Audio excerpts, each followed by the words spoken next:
ছোট বড় আবর্জনা যত্রতত্র ফেলবো না। এটাই সবাইকে জানাতে চাই যে এই small change makes a big difference.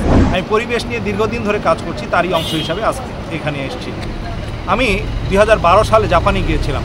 দেশটা দেখে এসেছি ছবির মতো সাজানো গোছানো। ওদের রাস্তাঘাট এত পরিষ্কার যে আমাদের ড্রয়িং রুম এত পরিষ্কার না, অথচ কোথাও কোনো দিন কোনো ঝাড়ুদার চোখে পড়েনি। কীভাবে এমনটি হলো? সেই চিন্তা থেকে এরপর থেকে আমার দেশটাকে কীভাবে সুন্দর করা যায় সেটাই চেষ্টা চালিয়ে যাচ্ছে।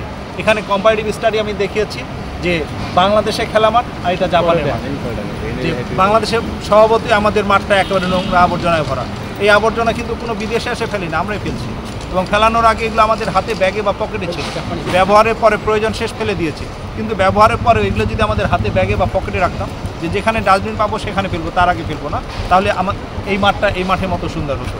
তো এই কারণে আমি ছোট্ট একটা উদাহরণ দেখাই যে আমার সারাদিনের যত আবর্জনা ভাঁজ করে পকেটে রেখেছি, বাসায় গিয়ে ঝুড়িতে ফেলবো। এতে আমার পকেটটা নোংরা হয়নি, আমি কোনো খারাপ কাজ করিনি, বরং একটা ভালো কাজ করেছি। কারণ এটা যদি রাস্তায় ফেলতাম, রাস্তাটা আরেকটু নোংরা হতো। এটাই সবাইকে জানাতে চাই যে এই small change makes a big difference. আপনার আমার সামান্য পরিবর্তন আমাদের সমাজে ব্যাপক পরিবর্তন এনে দিতে পারে। সারাদিনে যে দুটো একটা ফেলি, আজ থেকে কেউ যদি না ফেলি, তাহলে আবর্জনা আসবে কোত্থেকে? পুরানোর প্রশ্ন আসবে। তো এই জিনিসটা আমরা প্রত্যেকে যদি মেনে চলি, অবশ্যই আমাদের দেশটা একদিন ইউরোপ আমেরিকার মতো সুন্দর হবে। আর যদি আমাদের দেশটা সুন্দর হয়, সেটার সুফল কিন্তু আমরাই ভোগ করবো, আমাদের পরবর্তী প্রজন্ম ভোগ করবে। তো এটা এই কারণে সবাইকে বলছি যে ছোট বড় আবর্জনা যত্রতত্র ফেলবো না। এই ছোট্ট একটা কথা যদি আমরা প্রতি মুহূর্তে সবাই প্রত্যেকে মেনে চলি, তাহলে অবশ্যই আমাদের দেশটা একদিন ইউরোপ আমেরিকার মতো সুন্দর হবে। প্রথমের দিকে তাদের অভিযোগ ছিল, এরপরে যখন আমি বিভিন্ন জায়গায় বিভিন্ন গ্রহণযোগ্যতা পেয়েছি, যেমন 2016 সালে ইত্যাদি জনপ্রিয় ম্যাগাজিন অনুষ্ঠান ইত্যাদিতে আমাকে নিয়ে প্রতিবেদন হয়েছে, 2 মিনিটের প্রতিবেদন। এরপরে প্রায় সকল জাতীয় দৈনিকে আমাকে নিয়ে প্রতিবেদন হয়েছে। এরপরে আমি পুরস্কার পেয়েছি, লাস্টলি গত বছর আমি প্রধানমন্ত্রীর পুরস্কার পেয়েছি। তো এখন আর বিভিন্ন জন যখন পজিটিভ অ্যাপ্রিসিয়েট করে, এরপরে এখন আর আমার পরিবার থেকে খুব একটা অভিযোগ দেয় না। আর এরপরেও তো আমি পরিবার ম্যানেজ করে চলি, যে যা লাগে যখন যা লাগে সব কিছু আগে ওকে করে দিয়ে তারপরে আমি বের হই।